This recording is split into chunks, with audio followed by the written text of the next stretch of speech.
Scott Smoking Silz. This is DJ's live streaming. I'm coming to you from Chicago, along with my co-host, the one and only from Honolulu, Hawaii, Mr. Doc Rock. What's up, Doc? Hello, everyone. How you doing? Top of the morning How to you you. doing? What do you got? It's early in the morning for you. Tell them. What is it, like 7 o'clock there? 8 o'clock? No, it's 9. 9 o'clock. It's still too early in the morning. Yeah, this is Chicago. It's 2 o'clock in the afternoon. So It's not quite we're up and 30. rolling. I've already done a stream today, so I am raring to go, my friend. Not quite dark 30, but it's close enough. Yeah, there you go. Bro. Nighttime on. So, yeah, a lot of stuff happened in the last week.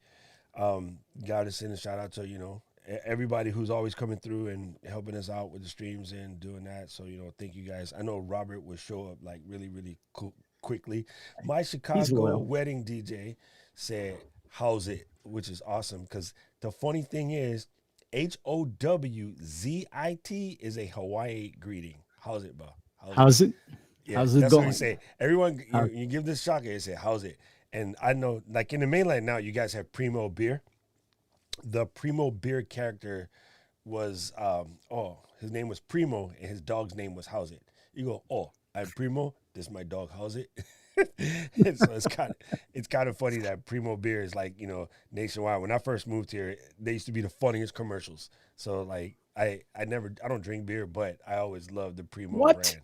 What? Yeah, I don't drink beer. Send the beer to Chicago. We'll take care of it for you. You can't stand the taste of it, but I drink sake and whiskey primarily. You like the brown liquor. I can't do the brown liquor. I can't even get it up to my nose. Not gonna work. And I used to be Not like gonna that. happen. And then these two brothers took out the clear liquor for me. Their names were Pat and Ron, aka Patron. Patron.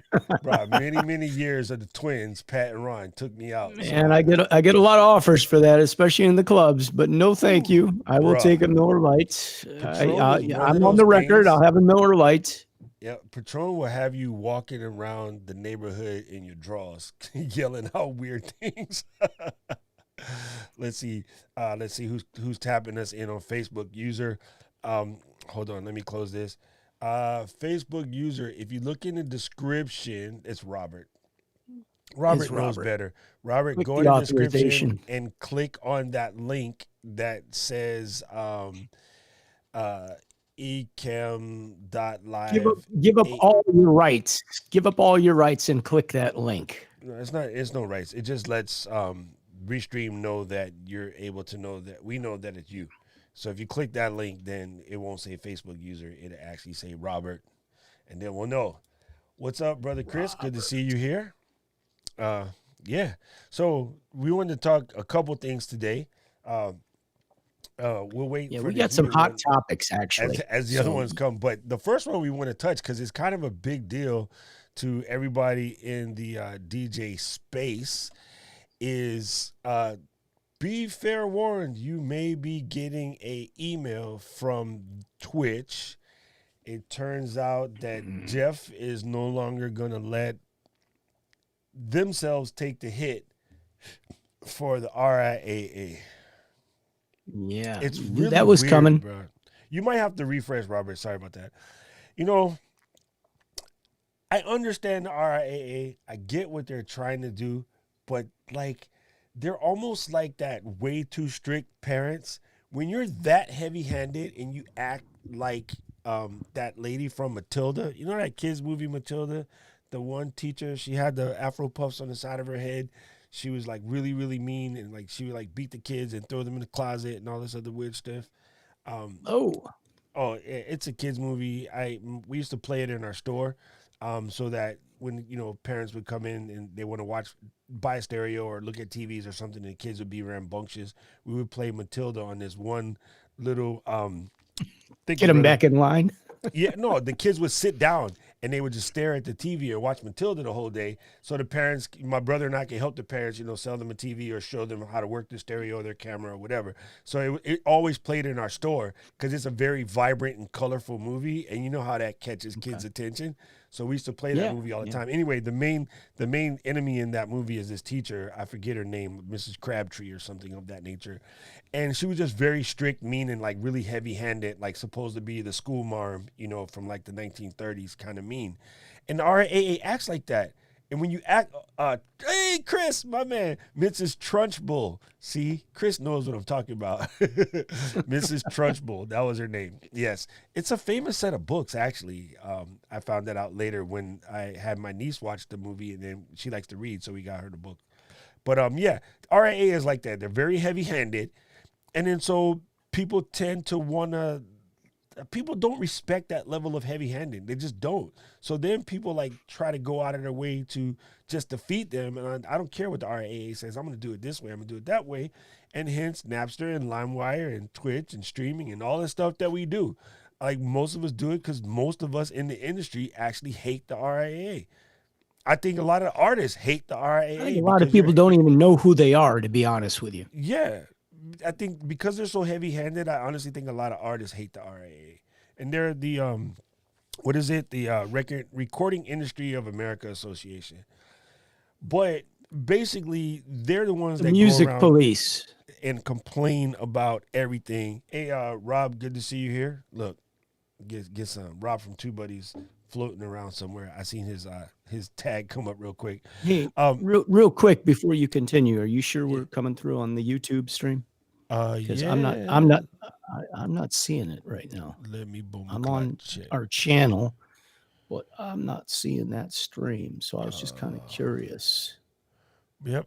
Yeah, Chris is here from YouTube. Yeah. Interesting. I'm in our channel and I'm not seeing it. That's very unusual. June, Scott got a Neumann. Look, he's like rocking the Neumann right now. Oh, yeah. I've had this, man. I've had this for like 20 years. I just never used it. I kept it in the box all this time, honestly. You just so like I switched it out. So you like to come out here and flex super dope mics. change it up a little bit. Next, he's gonna pull out an AK. I got my trusty SM7 right here. See, look at that. Hey, Judah, right, how'd your OS install work out? I can go stereo. Now I'm on the SM7, and now I'm on the Neumann. But yeah, having a little fun with it. Yeah. So okay. Actually, because I finally got a new boom that could handle it. So boom shakes the room. Boom shaker, I put some tape over it so you don't know what kind it is because they're not paying us for a sponsorship. So there you go. Here's the Twitch crap is real. Here's the Twitch apocalypse, the real deal. This one's coming by. The end all be all, and it's a statement that none of us want to hear, but we all know the absolute truth. Okay, we know from the minute we press play on the first loaded track that what we're doing is illegal. We know. Yeah. So yes, we do. Don't get mad if Twitch closes your party. It is what it is. We got away with it for damn near 10 months. Longer than that if you count the times prior to the damdemic, as I call it now. But is what it is. Like, that's the truth of it. So what does it mean? Honestly, unless you can find a way to go and build your playlist, go get licensed for every single thing on your playlist, and be willing to pay all of that, there's not a lot we can do. Now, here's the other sad part about it. This is going to hurt. There's favoritism. Lots. Oh, really? Lots. Really? You got to be kidding me. If you're T-Pain, they're not taking down your stuff. That's because they think you own it, but you don't. No. I mean, T-Pain goes on. He streams every day, but he's mostly playing games. He's not really playing music or anything. Yeah. He does play every once in a while. But like, people say, "Well, I seen Questlove do a 3-hour stream and nothing happened to him." He's Questlove, dude. You ain't Questlove. Yeah, go drop a couple Grammy-winning records and be a primary feature on TV. every night, yeah, you can do that. You know what I'm saying? Like trust me, if Quincy Jones decided he wanted to go and do a 5-hour stream playing hits, it'll happen, right? It will. Versus, But he's versus gonna is have a to very make a phone call first, I'm sure. nah. He is the phone call. We're talking He is the Quincy. phone call. Quincy is the phone call. Like Quincy is the Quincy man. has friends that are like kings of countries and whatnot. He's in a Yes, different he's yes. in a different ballpark, He which will is call the crazy. RIA directly and let them know Yeah. how it's gonna He'd be be. like, what the heck are y'all doing? You know how much money I made you clowns, man? You better step off. Yeah, So yeah, I exactly. think, yeah, But but none of us are Quincy. You know, um, no, if you think about it, uh, yeah, there's a handful of people that can get away with it and they're not going to be bothered. And the reason why Twitch, aka Amazon, leaves them alone is they're bringing a metric F ton of value to the thing. If they go to do a stream and 300,000 people watch it, they'll take the heat for them. You know what I mean? Like I mentioned, I was talking to Scott. It wasn't on the stream. You know, you guys go back and look at clips of the 85 Bulls, 86 Bulls. Jordan could take off from halfway, walk about 15 steps to the top of the key, never dribble once, and then take a shot, and there's no penalty. Somebody else could be standing on the sideline and twitch a toe traveling. You know what I mean? Like if you watch the greats, Steph Curry, LeBron James, Michael Jordan, those dudes walk so much they could have invented the Fitbit. step and a half does not apply. Nope, don't apply. They got frequent flyer miles, bro. Yes, and, they do. and, Step and and miles. They got step and they got miles. stepping miles, right? The Chicago step movement was invented by Jordan's Yep. walking. The that stepper. dude, The that stepper dude walked himself. so much. Wrong one. Big ups, Tim. Good to see you, fam. So yeah, like it's nothing we can do about the fact that there's favoritism and there are certain cats who are going to get that, right? There's nothing that you can do about that. So at this point, um, Tim, you're funny, Tim. Sometimes it's hard to remember when I'm not live. Go like this. I'm good. I'm live. uh, there is what was I going to say? God damn it, Tim, you messed me up. Talking about uh, stepping, yeah, not yeah. not Chicago style stepping. This is The basketball stepping. the step in. At this point in time, the best thing that we could do is literally go live on your own platform. And even then, you might eventually get taken down when you get big. But for right now, the best you could do, get yourself a WordPress site up, go do a private RMTP delivery type service that will allow you to stream directly. JM Media Player strikes to mind, allow you to stream directly into your own site, or set it up like a webinar. Get a webinar software like Zoom Webinar or GoToWebinar, and just like these major software companies will invite you to a webinar.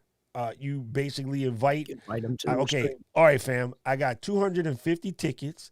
They cost $5 a piece, and it's going to be a 3-hour streaming event. It's me and another DJ, but you have to go through this webinar thing. That's the only way we can do it. No trouble, no takedown, no nothing. Because they're not smart enough to be listening to webinars yet. And number two, they can't get in until they start having trolls buy tickets. They can't get in. So honestly, the You safest get way paid to by the troll.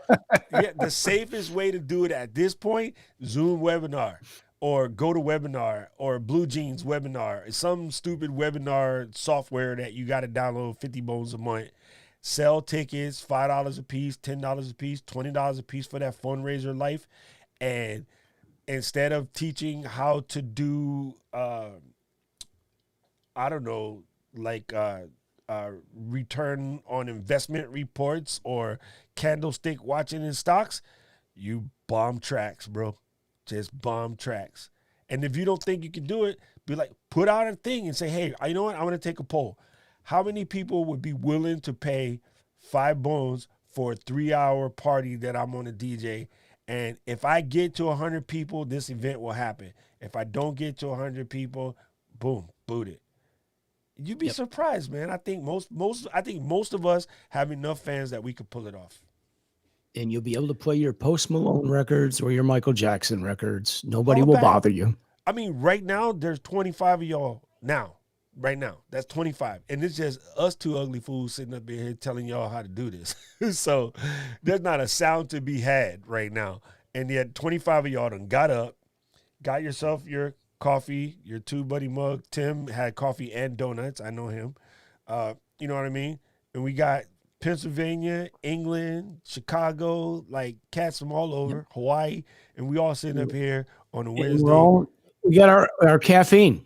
We all got our caffeine. It's all good. Crisp and clean with no caffeine. That is a really old commercial. If you know that commercial, you are aged. I forget that dude's name. Was that our man from 7-Up? Yeah, it was a 7-Up, right? Yeah. What's his name? Not I Yaphet forget. Kotto. He passed away. Passed away a few years back. I think it was Yaphet Kotto. No, what was it? That dude No, was Yaphet Kotto was a movie star from, I forget what that guy's name was, though. He was great. He was awesome. Oh, Judah knows. Judah knows. Eric Viget. Hama. His name was Joffrey Holder. That's his name. Joffrey, that's it. Yep. Yeah. He was awesome. Dude, his voice was legendary. The 7-Up man, yes. Yes, crisp and clean with no caffeine. Lemon lime. With lemon lime. He was from Trinidad and Tobago. That's why he had the wonderful accent. He had the accent. Yes, he did. Yes, he did, man. Yeah, like unfortunately, what you got up now, leave it up. If you don't want to get any strikes, like say you made it to affiliate level right now, and you don't want to get any strikes, I would quickly run in and delete anything that could possibly get you in trouble. Because what they're doing is they're retroactively hunting, right? So if you're at that level where, and I am fully bad with Twitch, I don't absolutely understand everything. We do stream there, but like I don't know exactly how it works. But if you have anything up there and you have, the ability to leave your DVR playbacks, pull those suckers as soon as possible before you actually get a strike. If you get 2 strikes and you are an affiliate, you are removed from the affiliate program. So, forget that. Yeah. And again, get your Zoom webinar on or go to webinar or something of that nature. Or, if you have any nerd friends, have them write you your own built-in, RTMP type thing, or just University YouTube. Look it up, how to use Nginx and RTMP. Build yourself a DigitalOcean server real quick. It costs you like $5. And AWS also, which is Amazon Web Service, you can build one real quick. And it's kind of, when I mean build one, I don't mean you sit there and type thousands of code. You literally go in, you say, I want to roll an Elastic server. You click the button, they'll say what kind of server, and you'll say WordPress plus Nginx, and then it's done. And then all you do is throw some graphics up, download a theme from Envato or whatever, and then stream direct. Simple. Squarespace can kind of sort of do the same thing. I heard Vimeo might be a look. My friend down the hall is doing private comedy shows on Vimeo. They have paywall feature on Vimeo Pro. Really? I haven't looked into it all the way yet. Check that out. Yeah, let me pull this up right quick. Vimeo Pro. Because this might be something that you can do as well. Again, I guess sort of what it is. The reason why everyone runs to Twitch or Facebook, where the argument was always Facebook or IG Live, is because that's where the traffic is. But makes it easy. But you guys know about underground clubs, right? Underground clubs, underground raves, underground parties. It was all underground until there's 500 people. When there's 500 people, it's no longer underground. No longer underground. And then the popo is coming and it's getting shut down. So it's the same thing, fam. Like everything that we're doing and everything that's happened to us, we've had happen to us in real life, and we just tend to forget it because we want to win right now. You know what I'm saying? Like you're absolutely forgetting you've been through every one of these struggles in real life before the internet was even a thing. You know what I'm saying? So there's that. Let's check this out. So the pro joint is 20 bones a month if billed annually. It's normally like a little bit more if you go monthly. I don't even see that they have a a month build way. So that's 240. What's up, Keep It Techie? Good to see you here. Um, and it gives you 3 users, video engagement, showcase your work, public native. I don't see paywall. I wonder if that's a special feature you have to reach out to them for, because even No, with my friend Zoom, you literally just can. got it. Let's see. I'm trying to advanced embed option. That's the one. So it's there on all of them.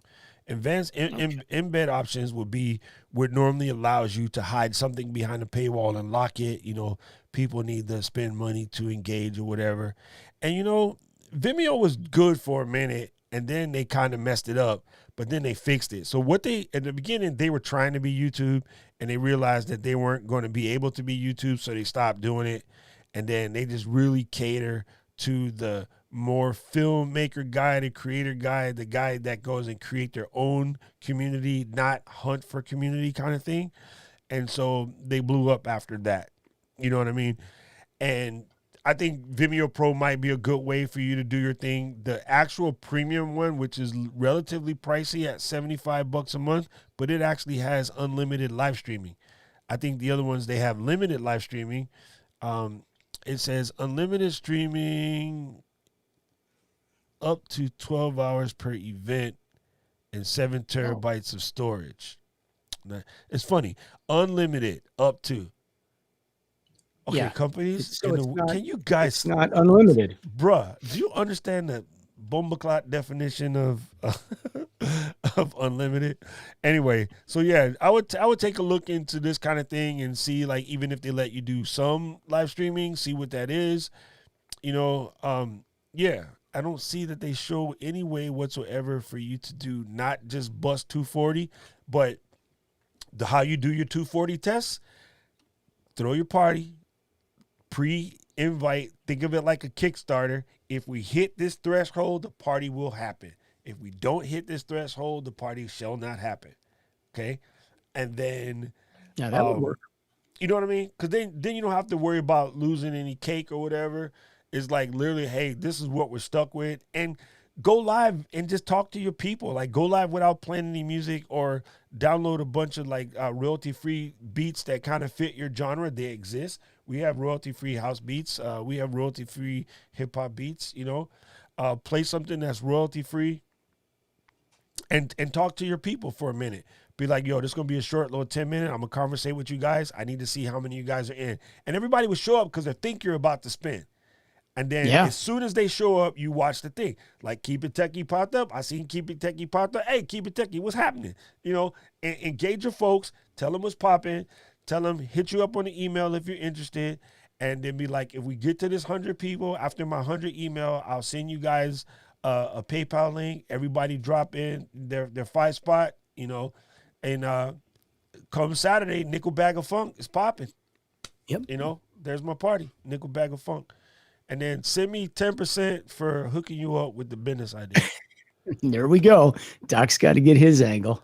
If not, I got a whole gangload of Samoans going to show up at your house. Where my money at? No, I'm just the joking. big boys. Just joking. So, yeah, I think there's a way for us to work with this, folks. Like, we don't have to be so freaked out by this never-ending chase, bro. It's a cat and mouse game. It's not going to go away. And, of course, everyone knows the real deal, too, 15 bones a month, Mixcloud will allow you to do. I haven't messed with them for a minute to see if they gotten any better, but maybe what it takes for them to get better is for more of us to actually give them their 15 bones. Well, on our Facebook page, you see a lot of guys now posting to Mixcloud, so you do see the link up there. You're seeing a lot of streaming, so that's good, guys. And I haven't heard anybody complaining about it. So not anymore. It used to be it take like 2 minutes to finally catch your thing. Well, they fixed some of that stuff. The link, like, you don't get a new link each time. Like, you could actually put this in Restream and go. So and you can keep it. Hey, DJ Lady Style is live right now. If you guys haven't seen her stuff, she's pretty rad. You know what I'm saying? And then this bald-headed cretin right here on the bottom. Is that you? Yeah. Is that Doc Rock? That's what it says. So, yeah. Like, click on it. Let's see what we got. Let's get a copyright strike. There's no copyright strikes because it's just videos of us. Oh, okay. I don't even think I don't even think it kept them. It's trying to. Plus, I'm logged in as me, so I don't think it works that way. Okay. But yeah, like 15 bones a month, and you can do your Mixcloud action, But this comes up every time, and I guarantee today in the feed or just the Twitterverse or whatever, like DJs are going to be freaking out and feeling mad victimized by the DMC takedowns. But you knew what it was when you started, fam. Like you straight up knew what it was when you started. And how many months have we been telling you guys this? Like 3 months now, probably, or more? Nope, longer than that. We started in June. When did we start? Did we start? Man, we thought this was going to be a 3 or 4 week deal. Same thing with my ref room show that I have. It's like, oh, this will go 3 or 4 weeks. We're still going, okay? We're still going, and we're still not back to normal yet.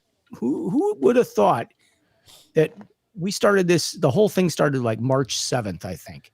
Yeah. Or March 10th, somewhere around there. But who would have thought that we wouldn't have been reopened by Memorial Day weekend, and then by July 4th, and then by Labor Day weekend? I have lots of videos and streams telling everybody we're going backwards. I don't know about you. I have tons of videos and streams where I'm telling everybody next year. It's going to be next year. It's going to be next year. Because I'm starting to wonder if we will be back by fall of next year, guys. Honestly, I'm not sure we won't be back. It'll be this time next year, possibly, that we will return. September, October. Those of us who understand the cultural differences between, say, Asia and the USA, we knew right away. Because in Asia, culturally, you don't do anything to irritate anybody else's life. You just don't. It's just how you do it. For us, we don't do that here. United States is straight us. It should be United ME. It should be the America. Me, dog, me. Everything is about me. And so I knew straight away. Like, hey, it was weird to me when I went to school in Japan, and the first time I rolled, you know me, I have daily sinuses, right? You guys see me every stream, I'm right. The first time I rolled into class, half hungover, head on the desk, I was like, and the teacher was like, "Boy-san, huh? None like, what are you doing, huh?" And my friends was like, "Yo, dog, if you got the sniffles, you got to wear a mask." I was like, "What mask?" And then they were like, "Oh, and the same thing that we're buying right now, except for minor surgical." They were doctor. That's why I forgot. Oh, it's in the other room. I have them right here, conveniently located. Yeah, like that. Like I have them available. I have them available in multiple colors. Colors. I wear black ones because it looks like Bane. But the minute that happened, like one of my classmates, she reached into her purse, she pulled out the mask, and then she was like, "Wear this. If you sneeze, sniffle, cough, whatever, just wear this, and unless nobody else is around." And then I knew that from 2006. That's what my hey, wait, why are you playing Wu-Tang all of these things? I didn't ask you to play any of that. It just went crazy. Wu-Tang forever. Oh, you know what I did? I stacked a bunch of pictures. That could have been funny. Oh, you like this? You like this image? Politicians are temporary, but Wu-Tang. Where's Reza? I want Reza. Yeah. What I was trying to show you was this. But yeah, like that's just everyday thing. You ride the train, you walk around the streets, like you do whatever. Everybody, China, Japan, Korea, 24/7. If you even have the slightest sniffle, you have the mask. And that's normal. That had nothing to do with viruses, corona, none of that stuff. It's just what you do, right? You walk into most restaurants, the people that are working are wearing that, out of just pure, I want you to get the impression my restaurant is cleaner. You know what I mean? Like, so because that may actually be something that ends up sticking. Think about that. Should be. Something will come out of the pandemic. Hopefully, hand sanitizer everywhere, and people washing their hands again, like regularly, and maybe the servers wearing masks. When we started gloves, people lost their minds because I used to run a food truck event, right? I used to do marketing for a food truck event, and it was like, "Yo, everybody, you gotta have your gloves on 24/7, and you gotta change gloves like in between certain types of servings, and when you touch food, you gotta change gloves, whatever." And bruh, people would lose their mind. Why I gotta buy more gloves? When they took away plastic styrofoam, oh my God, I can't use plastic. I gotta use paper. This is gonna get expensive. You gotta pay the cost to be the boss, pimp. Like, come on, it is what it is. If YouTube came out tomorrow and said, all right, damn, I'm tired of y'all. You guys got to pay $300 a year to stream. Are you going to stop streaming? Nope. Not even thought. It's business. I'm going to pay that $300. Absolutely and better. Say, I will You be on better. in like 15 minutes, folks. I'm just warming things up. Dude, brother brings up another one. Just warming it up. Seat belts is another one, bro. Like when seatbelt came out, like, oh my God, I'm not wearing a seatbelt. Nobody wanted to wear a seatbelt. And then I remember the first Camry came with it. It would just grab you. And now it's so normal. Like, it's a reflex action, bro. You get in you just grab a seat. You don't even think about it anymore. But that first couple of years, it was like screaming and yelling. Frank, good to see you here, fam. Dude. One of our Facebook users says, I'm scared New Year's Eve's not going to happen.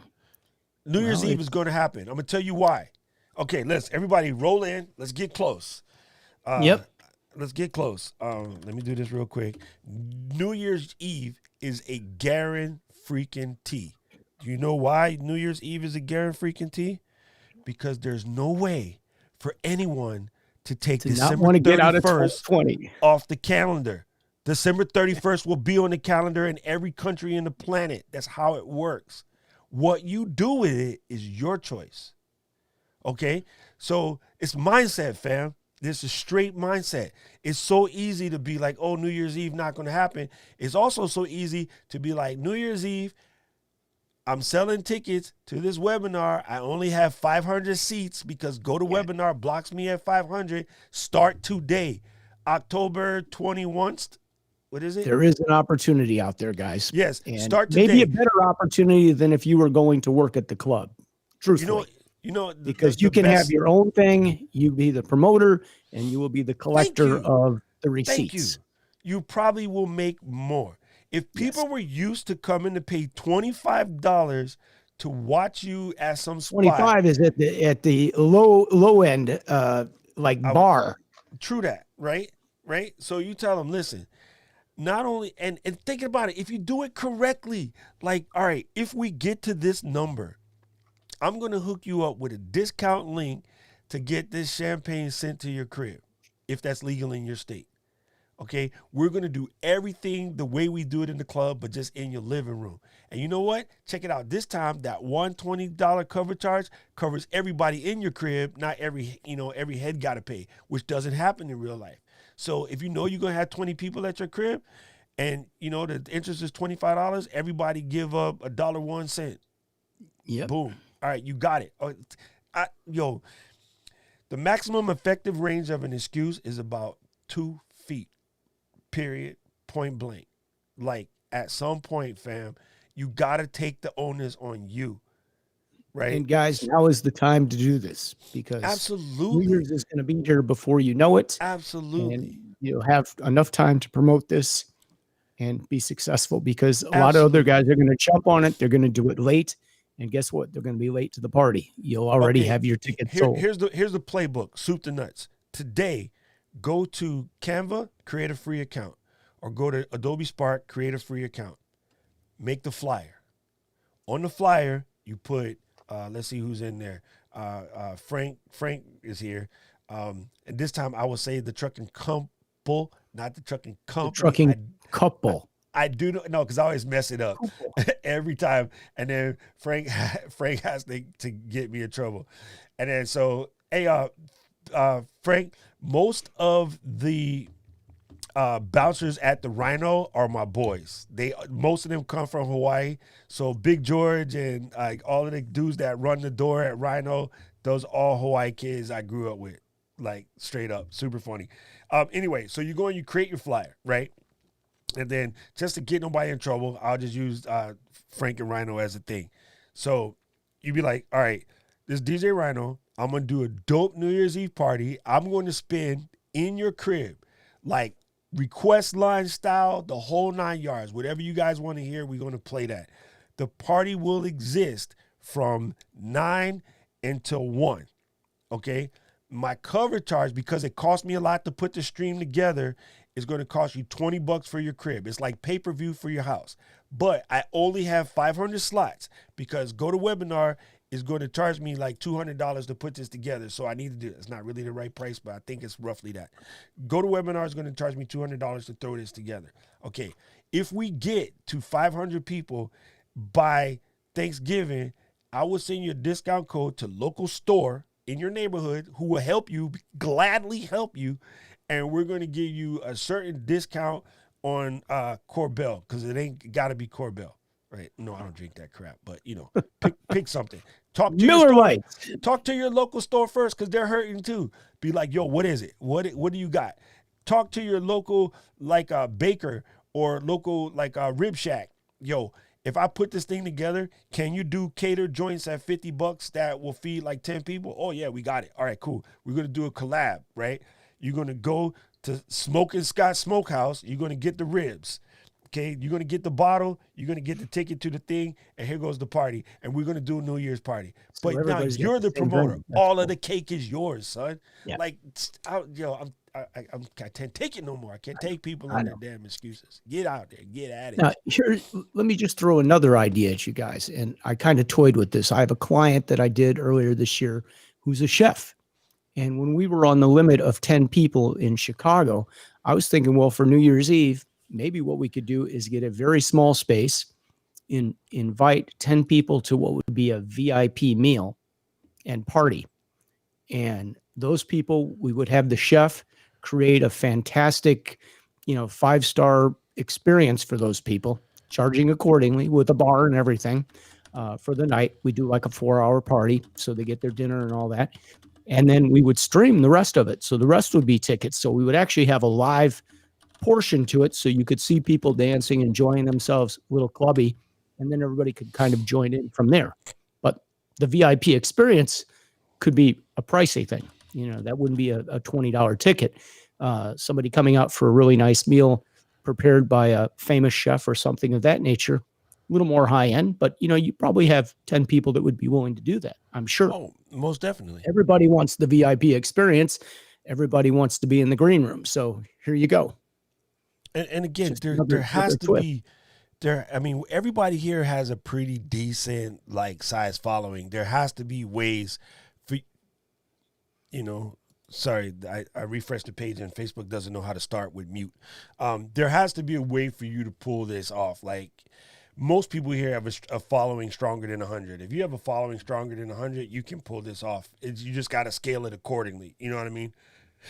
And guarantee you can do it. Even if it's like, yo, I'm going to hire some freaking go-go dancers I know are going to be there to help the party. I'm going to have another co-host that's my hype man to help the party. I'm going to hire people to answer chats and make everybody feel like they're engaged. I'm going to get graphics person to be quick with that, happy birthday Keisha type thing. Or, somebody sent in the Cash App donation so that you can give them the long dedicated shout out or their anniversary shout out or whatever. Dude, go look on DJ's live streaming page. Go find Brother Vince Adam from like episode 5 and then just go look at what he's been doing this entire time. This absolute entire time. Does parties all the time. All the time. Private parties for fraternities. Like, dude just did a private party for his fraternity and everybody paid. And you can't find the actual stream online. But if you message him and be like, yo, can I just see what you did? And then he'll send it, and then you can see. You know what I mean? I saw it because he invited me. But it's, it's out there. What interesting times. How much people are pushing against reinvest? Absolutely. All they do is talk about what they can't do. Absolutely. 100% Keisha. 100% Keisha. Yeah. Now, trucking couple says you should get a sponsor. Holler back. And again, most of the cats that are spending have been spending long enough to go to a restaurant or business. All the businesses are trying to recoup. All these businesses are hurting and they're looking for a way out. The problem with people getting sponsors, I see. And again, this is just me talking. You can look at me and be like, you know what, Doc? 2 fingers up. I don't like you. I don't care. I'm still going to tell you. Most people go to the sponsor, and what they mean by sponsor, okay, let's just say, I'm going to pull a random number out of my butt cheeks. To do this event will cost you exactly $1,000. What the average person will do is go try to find a sponsor for the 1,000. Wrong answer. Wrong answer. Wrong. I don't have a button for that. Why my button don't do that? I don't think I have one either for that. But man, how about that? Wrong answer. That works. There you go. Okay, next week, gang, we're going to get buttons for that. Mine's the goal horn. Okay, so look. Y'all got me out here pulling off the jacket now because that could be the trucking couple too. That could be the trucking couple in the background. Okay, so instead of going out there trying to get the whole 1,000 from one sponsor, break it up into 4, break it up into 5, or go get 500 from one and then piecemeal the rest. Like, everybody out here is trying to get their business back together, and you're asking them a small fee, and they'd be like, not only will I put you on for my New Year's party, James just put 4 at $250. Not only will I put you in on my New Year's party, just for the fact that you love and trust me to do this, yo, when we get back open, I'm going to come and do a set in your kitchen. You know, I'm going to come and do a set in your restaurant, just pure love, because you're willing to help me out with my joint. You know what I'm saying? And there's people out there that would do it, son. Like, it just is what it, like, it's, the chiropractor need love right now. The fitness trainers need love right now. Everybody out there just, need love. It is what it is, right?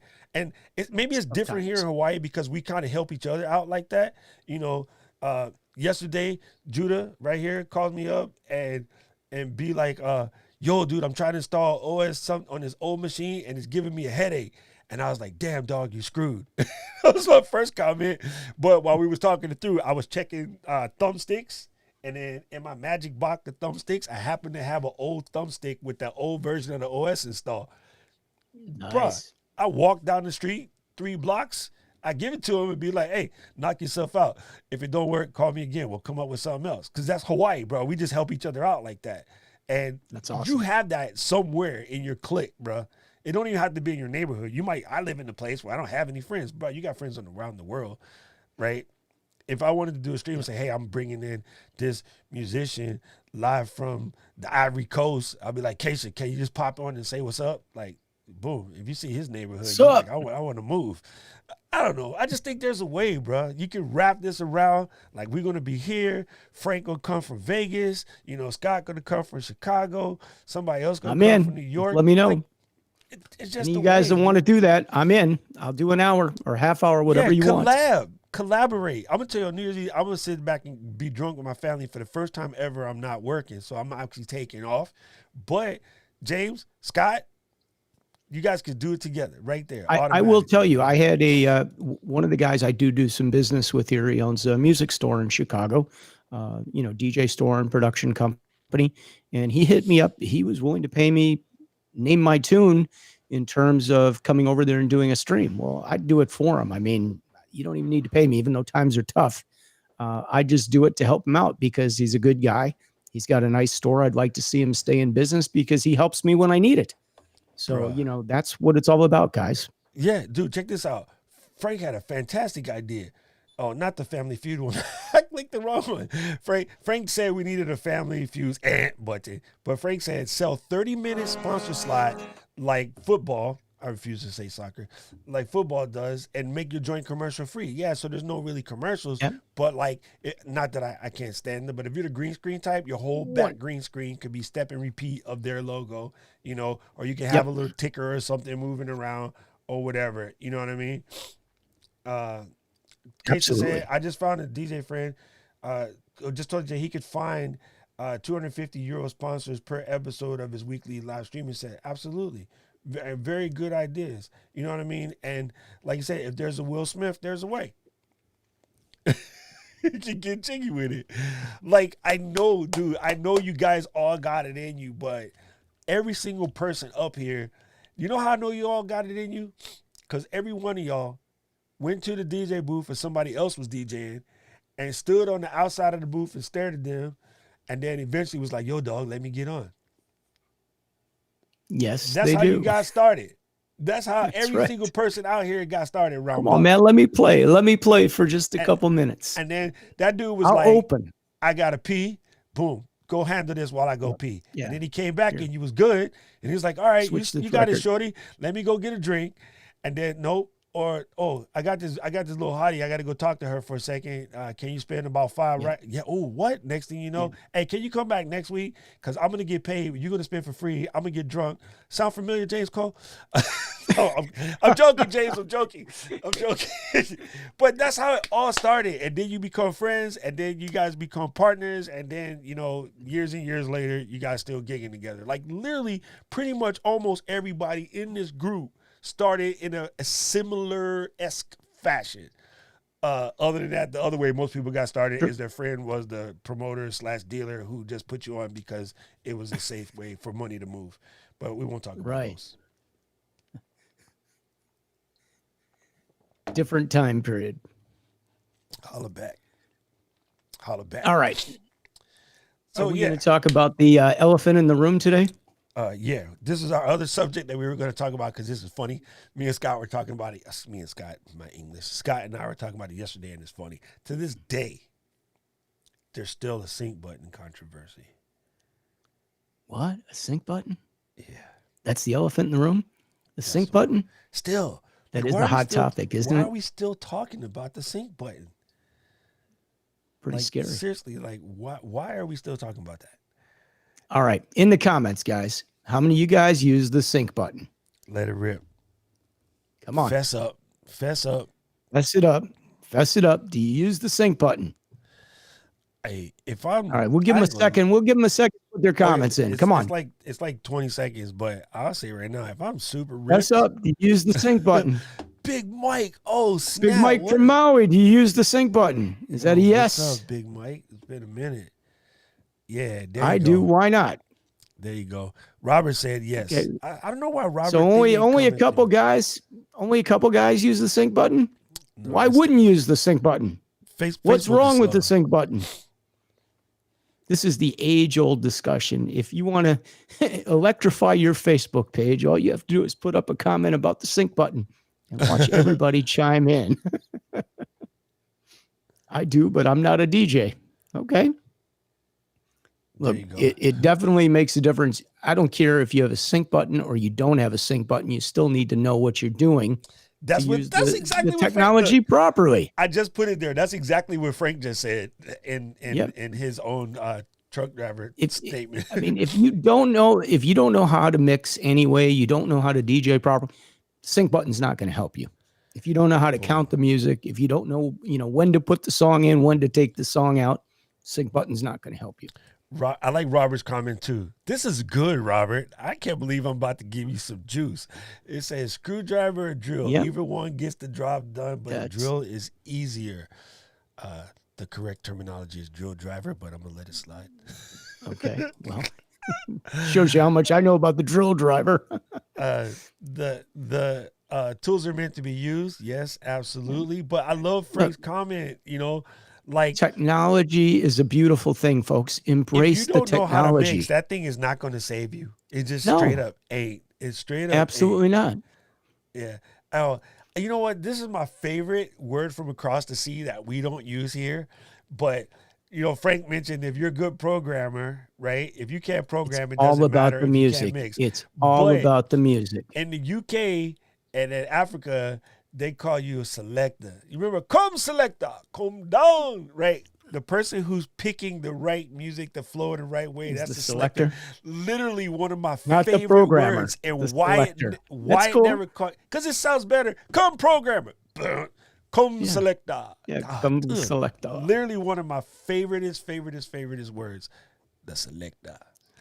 Actually, one of the dopest artists is selector. And what is the selector in radio? The program that the program directors and music directors use to control the music for their stations is selector. Maybe that's exactly what it is. No, seriously. So maybe that's where it came from. Just like I need a Kleenex. It probably is, but it is tissue. That is the top program for radio and radio programmers, whether these they're music directors or selector. I thought it was Costco, like Kleenex. These are actual Kleenex. But normally when you say that, you just mean napkin, tissues. Who knows what a tissue is? It's Kleenex. Come on now. It's a Kleenex. Yeah, it's super funny. So It said Robert said he just got a Patron from me. No more Patron. I'm telling you, Patron. Yeah, there's no more tequila. It's only Patron. See, it's a brand name. So Hey, you need a Patron, not a tequila. Patron, seriously, Patron had you running around in the parking lot with your pants down around your ankles saying weird stuff. Man, You don't want to do that. I'll stick to the Miller Lite. Thank you. So no, and it's funny because I watch various streams. I keep up, and yeah, it's mind blowing that people are still Patreon. I thought he said Patron. Oh my Patreon God. is way different than Patron. Robert, I love you. That's funny. I can't believe I twisted that. You know what I need right now? Must have been spell correction, auto spell. Hey, Patron instead of Can you drink Patreon. whiskey at 10 a.m.? Why, yes, you can. No. Anyway, it's funny though. People start 5:00 somewhere. We mentioned this. This was the argument back when Serato was first popping. About like vinyl or not vinyl, and it's kind of funny. Was Tractor the first one to have the sync button? No, I just meant this programming on the computer in general, computer selection in general. Like that was such a big fight, and it's funny. My boy Jimmy Taco had this van. At first, he had his red Cadillac. Like monster, you remember the trunk on Eldorados? We used to pull out gigantic carpet-covered coffin, was what we called it back then. And the coffin would have like 200 plus records in it. And so everybody who has records know what the heck a coffin feels like when you would pick up this gigantic coffin with like 200 plus records and pull it out. And he had two of them. Who had the coffin that had records in it? You had the coffin. That's what we called it. The records were in the crates. No. We used coffin because you had to go long. You had to roll it far distances, right? Hawaii has very weird parking situation. Well, they didn't have rollers on the coffins back in the day. The coffin had the handles you had to deal with. We had the black handles, but we didn't buy. They did come with the rollers in later years, we didn't buy the SMB or the SMKB, whatever you call it. We didn't buy those. We made them joints out of plywood, spray glue, and black felt. Yeah, we did it the hard way. Well, that was the good ones. That's what the touring companies had. If you got an R&R case, they were the best, but they were also the heaviest to carry. And Frank brings it up. The milk company over here, they changed the size of their crates because we used to steal. So people couldn't take them for the records. Bro, we used to jack so many crates, and then the milk joint was across the street from my house, so I was good for jacking crates. But they changed the size of the crate, so then because all of a sudden everybody's 12s was slightly crooked, slight on the angle. It wouldn't fit in the milk crate. But I think the what best happened, were Rubbermaid. No, Rubbermaid made the best ones because they were like 13 by 13, so everything fit in there nicely. The problem was they stopped making them because they couldn't sell enough after vinyl kind of died. But I still have some of those, and if you have them, they're worth a lot of money actually now. Guys will pay good money for those. The number one thing that changed it though is when milk went to paper cartons from the plastic cartons. Only the gallon came in plastic. Back in the day, the quarts also came in plastic. So I think when they switched, because the quart was a perfect half-gallon size, or they also sold half-gallon milks, rather, is what I meant. So they fit the same no matter what. Then they switched it around. Keisha said he used to use the Coca-Cola rubber boxes from Paris in the 90s. Oh, wow, that's sick. I love the Coke boxes, too. Oh, that would be nice. Yeah, those are just retro. I would love to get some of those. But yeah, honestly, they have a Diet Coke case for me. So when the computer method of doing stuff, even music, like when sampling and computer music and the keyboards and stuff came out, people would just lose their mind. Like, oh, sampling not making records. You don't need to make records. It's like, shut up. Like the fans listen to it and they bob their head. They're really the only ones that count. And to this day, you just took the words right out of my mouth, and I'm going to say this. Listen to me carefully, guys. Whatever you can use to get the best performance that will entertain the audience the most is what you do. Yep. Because at the end of the day, it's about them, and if they had a great time. Absolutely. I know a lot of cats who would not play. I shouldn't even say a lot of cats. I'll confess, I used to be that person. They was like, can you play so-and-so? Man, we're not playing that. You're going to make me look bad. I have literally uttered that out of my mouth when I was young and cocky. It's not something that's not something that I would say now. And a lot of DJs will only play a record to use it because it blends perfectly. They can get a perfect mix with it. That's why they play the song. But that doesn't mean that that's a hit and something that somebody wants to hear. Yeah, you're going to sound good. Your mix is going to sound nice. But at the end of the day, again, it's about the people. So you got to play the right music, the right records. It's about the programming. Yep, that's And why Frank said you he's the king of eliminate left turns. That's what that is, the left turn. Yeah. And the problem is today there are so many genres of music out there. If you're an open format DJ, or you're working a wedding or a corporate party or something of that nature, the biggest issue that you're going to come across is the minute you start playing some dance music, somebody's going to want hip hop. The minute you start playing some hip hop, they're going to want dance music, and they expect you to be able to go from 80 beats a minute to 125 beats and back. And it's a train wreck if you do that. You got to have a little consistency. You got to build to it. You got to let people enjoy it, and then you can make a change. That's in the programming. You know how you knew that was real, Scott? What? Most of the pool services had entire categories of transitions. Transition from 128 to 100. Transition from 120 to 85. And I don't play transitions very. I mean, I can count on my fingers the number of times I use a transition. I don't use them very often. You know who made me like I'm them? Just not huge on them. You know who made me like them? When I was in the Chemical Brothers part of my scene in like 98, 99, because Chemical Brothers had it built into the record. And so Josh Wink and Chemical Brothers put me on some really epic transitions. And Outer Space, seriously, one of the dopest when it goes from reggae to full-on trance. Like, oh, that was beautiful. Like, that would cause people to straight lose their minds.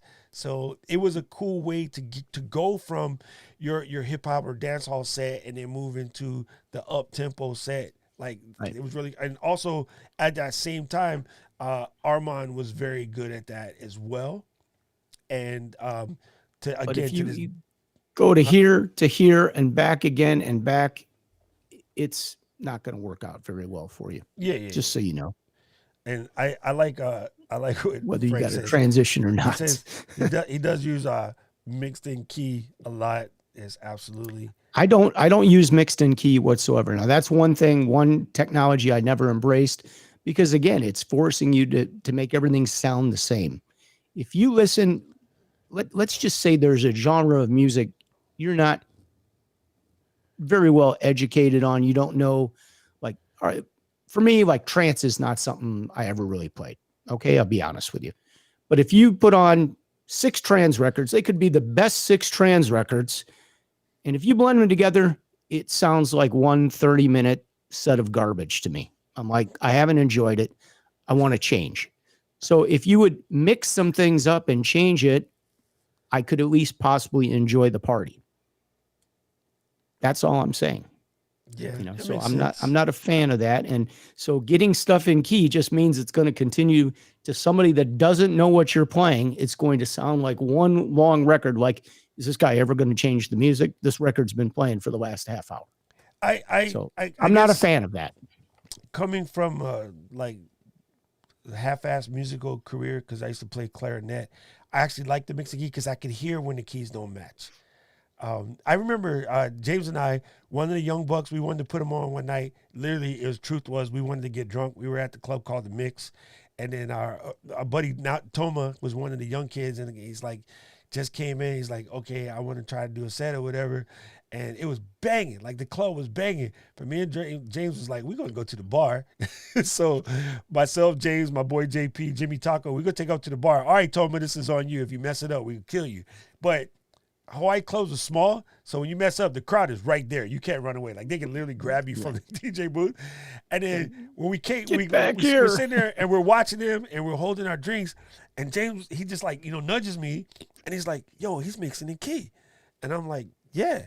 And he goes, not that many people know how to do that. Here's a young kid just starting. He's like, how does he know how to do that? And I go, James, what I tell you next is going to crack you up. And he's like, what? YouTube. No. University no YouTube. Back then. Dude, there was no YouTube back then. We didn't even have cable modem yet. Like, we were still on AOL round disc. Dial up, baby.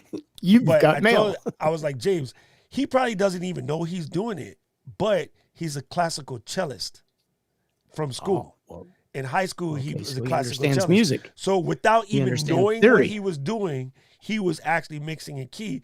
And James and I were like, yo, that's nuts. Because, like, people try and can't do it, but because he came from that direction. And then my brother mentioned something very true, and I know this to be true because I remember. He said he used to convince people to play OG K-pop in the middle of their mixes before it was called K-pop. 100% true. And people are like, yo, what is that song? Like, they don't even know. And one of my first original OG K-pop songs before it was called K-pop that just blew up big here was a remake of How Deep Is Your Love by a group called Seven. And I pretty much think my brother's responsible for making that popular here. And Frank brings up Higher State of Consciousness. Yes, Josh Wink, bro, still one of the dopest tracks ever. And like you said, it goes back to programming. You know what I mean? You got to do the breaks, like you know what it is. Like and I'm not picking on trance music, guys. I mean, that was a very popular genre for a lot of people. So I'm not picking on that by any means. It's just something that I never really had an opportunity to play. Didn't need to play. So yeah, because I think all those trance DJs are now over in my lane. They're all trying to come into the house music business. I mean, I don't want to call out anybody like Tiesto or any of those people out there that were trans DJs, but now you're house DJs because you want to keep going. House doesn't go away. The OGs, right? The Paul Oakenfours, the Tiestos, all those guys, they were playing house music with a European twist, and it made it back this way as trance. But at the end of the day, it's just changes. It's all house music. UK garage, the whole 9 yards.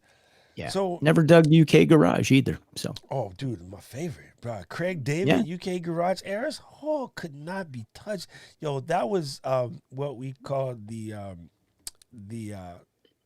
VPR. I won't explain that. I'll type it in the chat. There you go. But you could play some Craig David garage mixes back in the day, and the amount of swoonage that would happen. Craig David had one song, "Flavor in Your Ear," right? No, that's Craig David? Mack, dude. That's Craig Mack. Oh, that's right. I'm See how much I know about UK garage? Okay. Ask me about some Chicago, garage. I'll be able to help you. Can't do it. We had many of the legends on the show already. But gang, the key aspects of this show, honestly, is we're gonna have to. I mean, most of the posts in the group are, this is my stream I'm playing. This is my stream I'm playing. This is my stream I'm playing. And Judah got it. That's the track right there. That's the one that would just melt underwear. Okay. Maybe at this point, it's time for you guys to start reaching out and building your collabs. Maybe it's time for you guys to talk to each other and try to figure out, hey, I want to do this, international party because we play the same type of music and you're in this location, I'm in this location. Are you down? Are you available on the 17th of November to rock like an hour set? And I'm going to attempt to sell tickets. If we sell tickets, we'll split it. Like, now is the time for you to team up. Like, start teaming up, bro. If you ask any new person on YouTube, like, how do you get your joint together? You become a collaborator. So somebody says, Scott, I thought you might like garage. I like garage as in Paradise Garage, which is deep house music. That's garage. So that, that UK garage, I don't know what UK garage is. There was no garage in the UK, okay? The garage was in New York City. That was Brandon Norris, who is from Chicago. So he that's Brandon?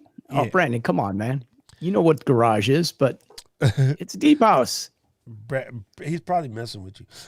Yeah. Anyway, so it is definitely time for you guys to start reaching out, like, put together a post, throw the post on DJ's live streaming. Yo, I'm looking for all the old school dance hall streamers. I'm going to make a Facebook meeting room and just pop in and see if we can put together a party. I'm going to put together a deep house kind of joint, right? And dance hall party would be cool. And you know what? Who you guys could get? He's been on our show. Steve Miggity Maestro likes that stuff. Exactly. Rewind was my favorite, Keisha, by the way. You know what I'm saying? And Brandon said, "Yeah, I know. He was messing with you. I told you." Hey, by the way, now I got to throw this out there. You guys all saw the the video with the dude doing Dreams, and that's blown up. Now it's like the biggest record in the country on Spotify. Well, yeah, it's Fleetwood Mac, but the guy on the skateboard, I think he was in New Mexico or something. No, he lives in Idaho. Nathan Apodaca. That was Idaho? Absolutely. Okay. Nathan Apodaca. Wasn't sure where he was from, but Steve did he redo Dreams, or was it Rhiannon? I think he redid Rhiannon. He did Rhiannon. But I saw a couple really good remixes come for Dreams this past week, man. There's some good stuff out there. I played that at a party over the weekend. Titan has a Fleetwood Mac remix. Yeah, there's a bunch of them, but the one that Steve did, there's also a Gigamesh version of Rhiannon, which is really good too, by the way. As long as you're playing Dreams, it'll work for your crowd. All right, now that everybody is on Dreams, quickly in the chat, what is your number one Fleetwood Mac track? Because mine is actually not Dreams. Say You Love Me. Rhiannon, I think, is probably huge. That would be my first choice, I would think. Followed by Dreams. Nope. You Can Go Your Own Way. Oh, that's number 3-ish, but nope, that's not it. No. You're going to laugh when you hear it. And it's going to be a Stevie Nicks track. Are you going to go with Stand Back? No. Okay. Let me give you that's not really Fleetwood Mac. That's Stevie Nicks. I live near a HBCU. You know what an HBCU is, Scott? A historically black university. Yeah. Ding, ding, ding, winner. No. So did I win? My favorite track was Tusk because it reminded me of, Howard or Grambling, when you just have the well, the one that was actually the first more of the deep house record Frankie used to play, and that was Big Love from Fleetwood Mac. Yeah, that was probably the first one that had the big crossover to it. Dude, Tusk and My Sharona, those are my cuts, bro. Like My Sharona, is that you like My Sharona? Love that cut. I think I love that cut because that was what we played in the beginning of the game before football. So we out there working out, and then be on the loudspeaker, and that in Flamethrower. Like our Flamethrower was a jam. Now we used to play that on WBMX. Okay, we played that on BMX, DJ, not just the mixes, but in rotation. That was a DJ cut. Used to always play that while we were working out on the field right before the game, right? And then we said, bro, we used to go crazy to that. And the other one that used to get us hyped right before the game, before we walked out, he would play Stroke by Billy Squier. And to this day, I hear that song, and I just want to put on the helmet and knock someone's lights out. That's definitely the 80s stuff for sure. Bruh, that was the move back then. And then I became Flock of Seagulls. Don't ask me. I had the hair down to the front. It was but crazy. Iran? Yeah. Duran, loved them too. Another dope joint. Like I remember back in the day, James used to play a really dope house mix of a Duran song. When I first moved here and I first met James Coles, we were at this spot, tiny little spot he used to work at, but he used to play a dope Duran remix, and I can't remember. So we can actually play a couple snippets of songs, right? Because we won't get a copyright violation in a way, as long as we're talking about those songs. Yeah. So we are talking about it. So let's do this. I mean, less than 10 seconds. Yeah. Well, I'm going to start this. And let me see if I could bring this in here. Oh, Judah, I lived at Phase. Bruh, I lived at Phase. Sorry, so I would walk in through the Masquerade so that everyone could see me, and then I would slide through the tunnel and go to Phase because I didn't want everybody to know. But yeah, I was a deep Information Society. Actually, James turned me on to Information Society too. Now that I think about it. Bro, I love Information Society that's Tommy Boy Records. That's New York City. That's good stuff. But Pep Shop Boys, all of that, I got most of my new wave joint I got because of James and Daniel back when we had the Hawaii Bubba Crew. Well, Pet Shop Boys, West End Girls. That was actually a big house record here in Chicago back. The house remix of West End Girls was big. I guess roughly. And you remember the CD case? It had like the Lego joints on the top. That was the Pet Shop Boys. I had the vinyl of it, so no. Oh yeah. So back then, CDs were crazy, dumb, expensive, and from about 80, 81, he said, "What's on your mind?" Yeah, bruh. I mean, that was literally some of the best time. Okay. I would go remiss and possibly kicked out of my house if I didn't bring up Depeche Mode. Oh, enjoy the silence. One time for Deep Pete, bruh. Enjoy the silence. That's a jam. You know, they had a lot of good stuff, actually. Personal Jesus was legit. Yeah. Well, those songs. Well, that was the more alternative song, I guess, back in the day in terms of the music. But Depeche Mode was Yeah, that was deep house music back in the day. Yeah, early going, just like Talking Heads. Talking Heads was, we played all that stuff. Dude, I love David Byrne and Talking Heads. I grew up. That was Talking Heads. The Tubes. Yeah, like legit. We had a spot called Pink's Garage that used to just go off, and we'd be in there. Ding, ding, ding, ding. And New Order. There you go, June. Oh, New Order. New Order. The bomb. Blue Monday. That's what kicked it all off. There's a good remix of that now that was just done recently, in the EDM world. So, yeah, probably about 6 months ago. It was huge. Man, I can't remember. It wasn't Annie Lennox, but Eurythmics. No, Sweet. I'm trying to Burning Down the House. Yeah, David Byrne. That's what I'm talking about. Yeah, Burning Down the House.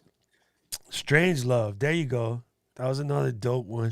Man, see, James left the stream because then he's not going to help me remember what it was, but he used to play this one super dope, like, Annie Lennox track. Oh, Dead or Alive? Little Bird? Another good one. Little Bird from Annie Lennox? No, I can't remember. No? Okay. Round and Round. Boom. Ramones. Come on. One time for the Ramones. Ramones, yeah. Yeah. You guys like the 80s music, see? Bruh. Because we're all relatively, everyone that's in the chat right now is relatively the same age. Like, over 25, huh? it's kind of funny, bro. Like, he said over 25. That was literally some of the best time in music. And what it was at that time, too, I guess what made it dope. And actually, Judah, now that I think about it, remember, this was our MTV generation. So you came looking for, like, your MTV raps, but while you were waiting, Headbanger Ball was on, right? And then while Headbanger's Ball is on, you'd be like, none of my boys here? Hey, man, that track from Def Leppard is sick. And it's like, yeah. Next thing you know, you in Towers buying, Def Leppard tracks you didn't even know, or Whitesnake, or, Motley Crue, or like whatever, right? And then so in every person's, the stuff that they let their friends know they listened to, everyone had a secret section in their black Case Logic where you had stuff hidden that you didn't want nobody to know, but you got that because of the way MTV was. You was going to watch, and so even the Headbanger Boogie guys, right? The Headbanger guys was going to go listen to all of the hair band, and then your MTV Raps would come on, and then they would hear like LL Cool J or Cool Mo D, Go See the Doctor. And then it's like, oh, I love that too. And then all of a sudden, Run DM said, watch this. Hey, needle, put your titty in the middle with your feet flying up in the air. And boom, the walls were knocked down. Literally in the video, the walls were locked down, and it said, hey, it's okay to be a hair band and love hip hop. Hey, hip hoppers, it's okay to love hip hop and respect the legend that is Aerosmith. Aerosmith is one of the dopest bands ever to this day. Big time. So Big time. In that video, they literally kicked down the wall, right? And then right after they did that, the brilliance of Rick Rubin was, all right, now let's bring back the Beastie Boys. You gotta fight. Oh, you're right. Well, you have to now. If you want to have your party, you got to fight for your right.